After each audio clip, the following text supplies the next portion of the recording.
Hey friends, it's Jessica from Three Rivers Homestead, and a few weeks ago I did a freezer tour video, and in that I mentioned that I would like to do a pantry tour for you too, and so today was a day where I was pulling items off the pantry shelves to kind of clean and reorganize, and I thought it would be a great opportunity to show you exactly what is in our pantry. And so that's what I'm going to do today. We ideally, as a homestead, would have a root cellar to store all of our food, and that's something that we're working on. We have a 150-year-old farmhouse here, and it does have a cellar, but our only access to it is outdoors, and the cellar itself needs a little bit of work before it's a place that I would like to go to on a daily basis to grab food items. So once we get that fixed up down there, all of this will likely move downstairs. For now, we have to keep all of our food storage either in the freezers out in the garage or in here in the kitchen, and that's what works for us. I'll show you how we sort of organize our small kitchen to fit everything. Most of our food is stored here on these shelves. We got this shelving unit from Lowe's, I believe, and it does a good job. It'll hold canning jars 6 rows deep, which works pretty well. But it won't hold all of our canning. We do a lot of canning every year, and so what I do is I just put a sampling of what we have here on the shelves, and then pretty much anywhere there's open space in the house, in closets, under beds, stacked in the corner of bedrooms, we have cases of canning jars that are filled. And so as we use what's here on the shelves, we'll go grab a case and refill as needed. So this isn't all of our food storage. This is just, what I can fit here in the kitchen. And so I keep my canning jars here on top, and then I keep dried goods here on the bottom. And I'm gonna today clean and pull all this out, so I'll show you all of the dried goods we keep in our pantry. But first, let's talk about the canned goods up here. So we do a lot of canning here on the homestead. It's one of my favorite methods of preservation because it's shelf stable, and once the seal is good on these jars, they'll be good for a long time. And so that is my, probably the most of our food is put into jars, and as I mentioned, a lot of it is stored in closets and other places, and then I refill this. We grew a lot of this produce here on our homestead in our gardens, but our orchard, our fruit trees aren't quite mature yet, so a lot of our fruit we purchased from other farmers, and we purchase it in season when the prices are very low, and we preserve it, and then that's what we'll eat off of for the rest of the year. Let me show you what we have in jars here in our pantry. The top shelf here is pints, so I've got some peach butter, this is pickled okra, peach jam, corn, blueberry jam, just some blueberries, just some tomato products, peach salsa, canned carrots, I believe this is barbecue sauce, and then I keep some of our dehydrated goods over here. Dehydrated carrot tops, chamomile flowers, parsley, these are nettles, I've got dehydrated zucchini powder, dehydrated okra, just lots of those kinds of things are on this side of the shelf. And that is what is on the first shelf. Okay, and then on these shelves, I keep a lot of our quarts. These are reinforced with wooden beams my husband put underneath the shelf. That helps support the weight. Make sure wherever you store your quart jars, or any canning jars for that matter, that the weight is supported because it can get quite heavy. You also want to make sure that you have some sort of lip here on the side of your shelving unit. That'll keep jars from falling over and off of the front of the shelving unit. So this works really well. And up here I've got tomato juice, we've got homemade apple cider vinegar, canned chicken broth, sweet potatoes, okra, pickles, dilly beans, salsa, pickled peppers. These are pears, corn relish, grape juice, and pear pie filling. And then down here we've got more grape juice, green beans, peach sauce, applesauce, potatoes, corn, carrots, beets, and tomato sauce. And as you can see, we sort of use any space we can find. We've got lots of jars stored up there. I see more peach salsa and pickled okra and some various, looks like green beans and corn, just kind of wherever we can fit it. And up here is where I keep my half pints. They're not as heavy as the other jars, so I feel safe putting those on top of these cabinets here. We used to store quart jars on top of all of the cabinets up here, but we started to worry that the weight was going to separate and pull the cabinets off of the wall, so we stopped. I just do my half pints up here. This is mostly jelly and jam. We've got some little jars of candied jalapenos and pickled peppers, some sauces like taco sauce, and those things are up here, so that's where I store those. Okay, and now let me talk to you about our dried goods. So we cook 3 meals a day from scratch. We deal with a lot of food challenges in our house, so we have to buy some specialty ingredients, and I like to buy those in bulk because when you're feeding a family as large as ours, that's just the most affordable way to do it. And I've priced out through many different stores and websites and things, and the best deal that I can get on my dried goods is through Azure Standard. If you've never heard of them, they're a food co-op. They make deliveries to your area once a month, and I can't beat the prices on the Azure Market brand bulk dried goods. There aren't better prices anywhere that I can find. So I will leave a link to their website in the description here, but I just wanted to let you know that pretty much everything on these shelves here came from them. And so anything that I order in 5 to 10 pound quantities will go in gallon size glass jars, or I do have some old, smaller, maybe olive jars. I have some half-gallon glass jars, and that works really well. As soon as I get home from picking up my delivery, I just start refilling jars here, and most of these jars, I believe I even bought through Azure Standard. A lot of them came from restaurants for free. A lot of restaurants will buy their pickles and things in bulk in big glass jars, and then when they're done, they have all of these glass jars, and so if you ask around, a lot of them are willing to give you these for free, and that's a great way to get these. So what I'm going to do is today is my cleaning day, so I'm planning to pull all of this off of the shelf, and I need to wipe down the shelf and kind of reorganize and assess. And as I put things back, I'm going to let you know everything that we keep in our dried goods. Anything that I order from Azure Standard in 25 or 50 pound quantities, I put in these buckets down here on the bottom shelf, and I can fit 2 buckets deep and 4 buckets across, so that gives me 8 here. And these are just regular food grade 5-gallon plastic buckets. I believe we got them from Lowe's. And then the lids are what are called gamma lids. And these are a special lid that fits on here. It keeps it airtight, but it's much more convenient for getting into your buckets. All you have to do is unscrew it like this, and then as you can see, your goods are in there, and I can just come and scoop directly out into the pot, and then they just twist right back on like that. This is so convenient. In the past, when I used buckets, I had the snap-on lids that often come with the buckets, and those are such a pain to kind of peel off the corner and pop them off. The children weren't able to get into the buckets with those as easily. This just works so much better. The lids are sturdy. You can stack them on top. I'll come over here and show you where I have them stacked.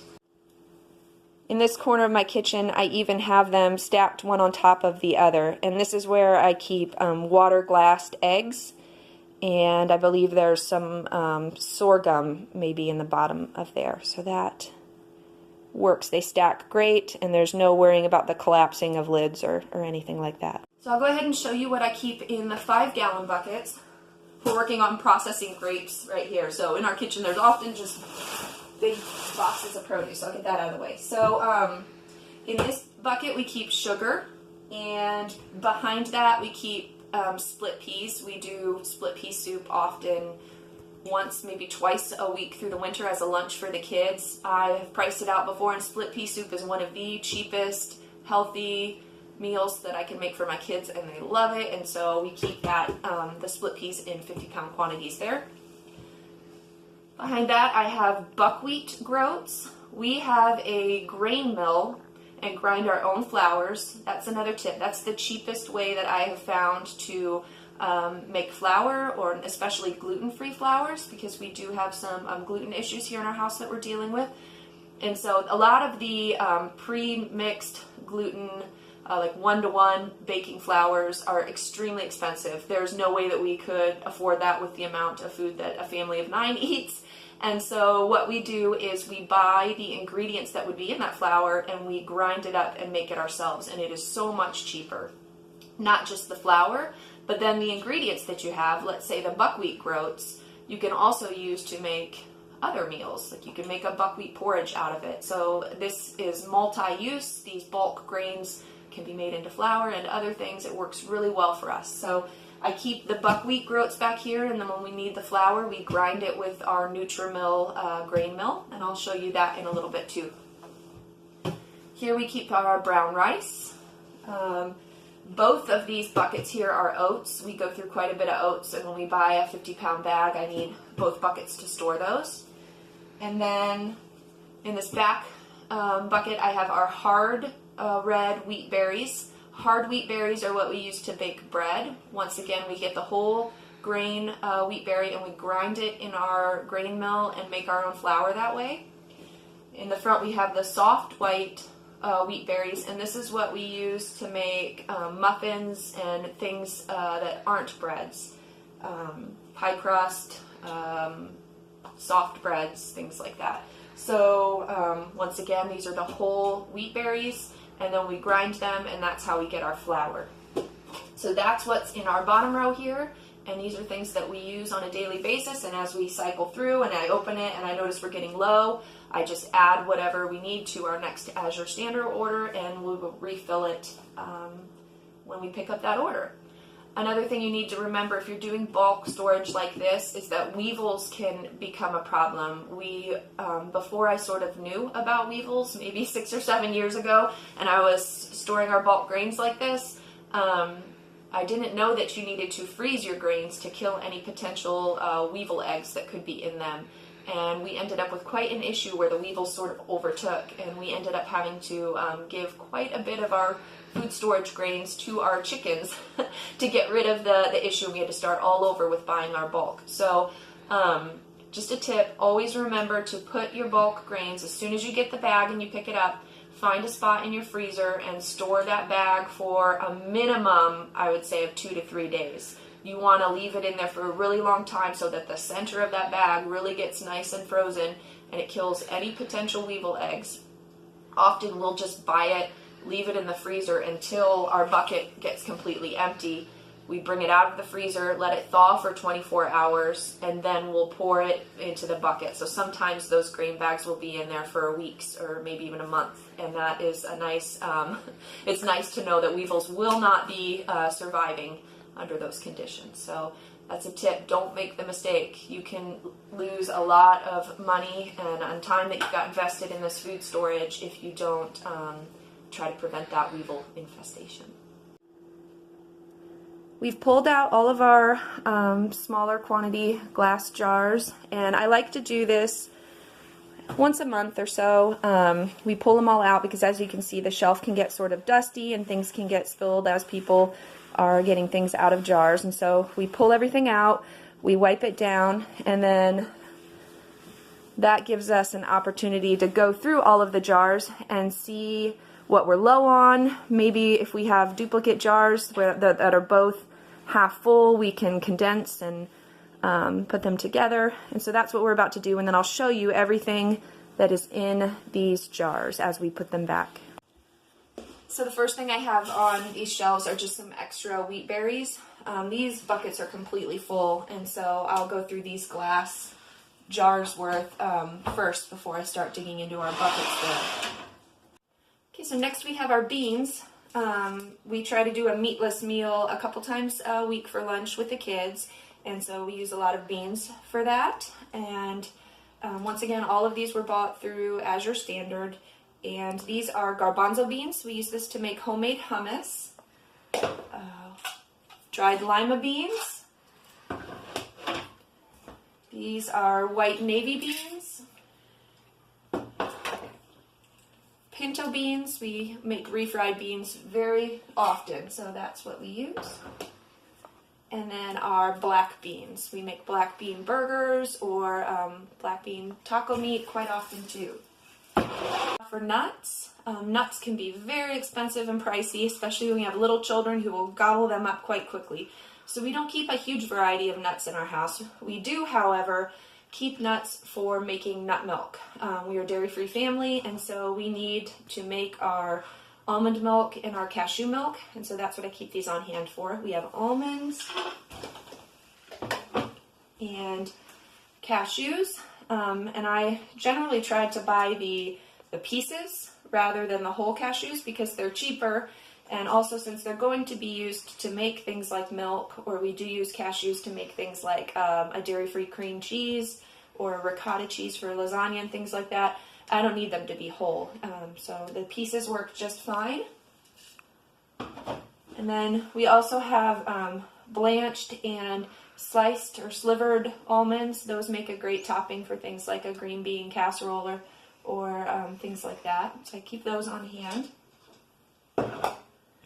And then pumpkin seeds. When I make a trail mix for the kids, I'll often include these. They're really healthy for them. And when we're talking about beans, I guess I can't forget the legumes. Lentils we eat quite often.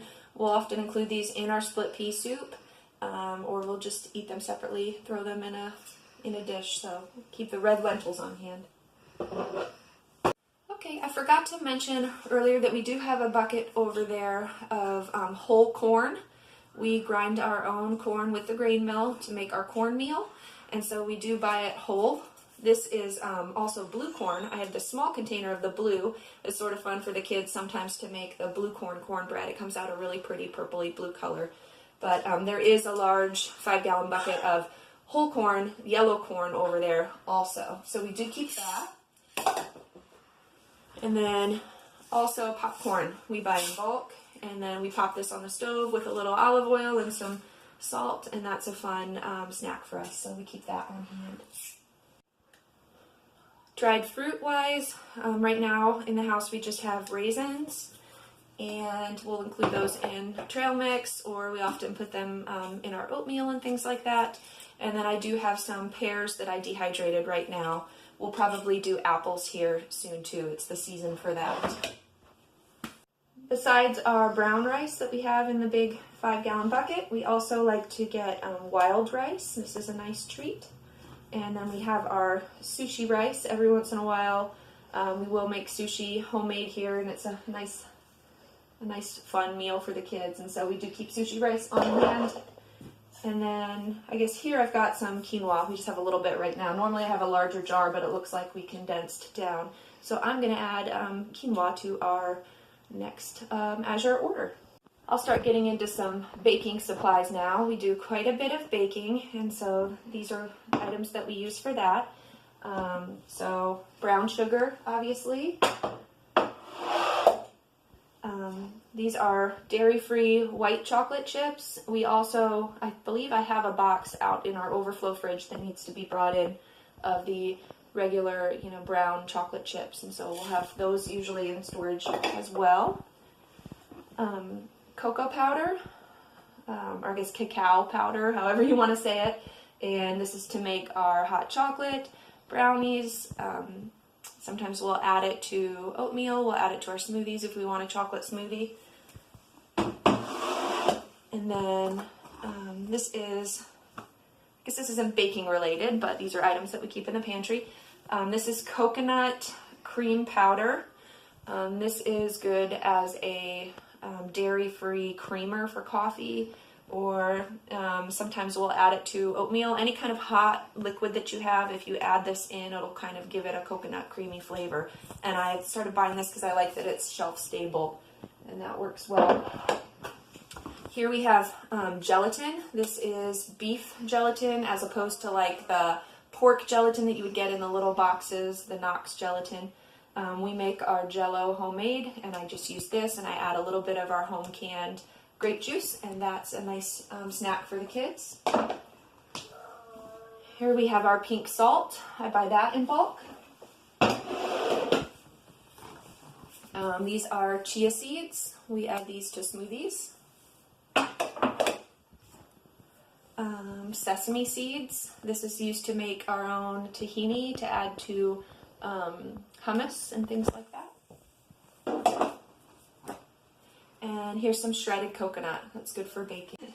I have two different kinds of masa. How do you say it? Masa harina, or it's the corn flour that you use to make homemade tortillas. So I have a white masa and a yellow masa. Oops, this one's the yellow masa. And we do Taco Tuesday every Tuesday with the kids for lunch. And so if we have hard-shelled tacos in the house, we'll use those. But if we want to make our own tortillas, or recently we even tried making tortilla chips, and that was a really fun thing to do, we use this flour. So we keep that. We have a baker in the house. David's our baker, so obviously we need some powdered sugar for him to experiment with all of his fun treats. And then this is cal lime. It's a pickling lime, and this is what we use to preserve our fresh eggs for winter. I mentioned before that in our 5-gallon buckets over there I have water glassed eggs, and if you don't know what that is basically fresh eggs that are put in a solution of water and this cal lime, and it will preserve them and keep them raw, so I don't have to freeze my eggs to preserve them for winter. They'll be raw in the bucket, and I can just pull them out and use them as you would a fresh egg through winter. So this is helpful in that process. I'm going to get into some of the gluten-free items. This is cassava flour. I found this to be a really nice flour to use. I can tolerate this. I can't eat gluten, but I can tolerate the cassava flour. So I'll use this to make myself a treat, very rarely, but like brownies, I have a good recipe I use this for. And then we have a coconut flour, and I'll use this quite often to thicken things for myself when I want to bake. Okay, so the rest of these items are for gluten-free baking. As I mentioned before, I don't buy the pre-made gluten-free flours. They're extremely expensive.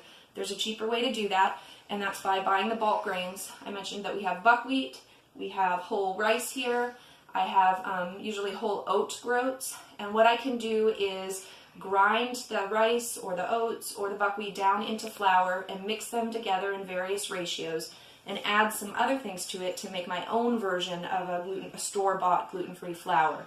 So a lot of these are the items that I use to do that. This is arrowroot powder. That helps. This is guar gum.